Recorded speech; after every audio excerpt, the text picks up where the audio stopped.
काँग्रेसची सद्भावना शांती यात्रा निघणार आहे। सामाजिक सलोखा जपण्यासाठी सद्भावना मार्च काढण्यात येणार आहे। काँग्रेसचे अनेक वरिष्ठ नेते पदाधिकारी यामध्ये सहभागी होतील। सकाळी 10 वाजता सद्भावना शांती यात्रा सुरू होणार आहे। आताची महत्त्वाची बातमी आपण पाहतोय। नागपूरमध्ये काँग्रेस सद्भावना शांती यात्रा काढणार आहे। सामाजिक सलोख्यासाठी सद्भावना यात्रेचं आयोजन करण्यात आलेलं आहे। यामध्ये काँग्रेसचे अनेक वरिष्ठ नेते पदाधिकारी सहभागी होतील। सकाळी 10 वाजता या यात्रेचं आयोजन करण्यात आले आहे।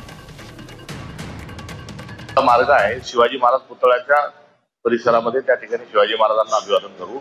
तत्पूर्वी आम्ही टेकडी गणपती, ताज दरबार, त्यानंतर दीक्षाभूमी आदी इत्यादी ठिकाणी जाऊन आम्ही तिथून शिवाजी महाराजांच्या पुतळ्यापासून ती आमची शांती मार्च आहे ती आम्ही सुरू करणार आहोत।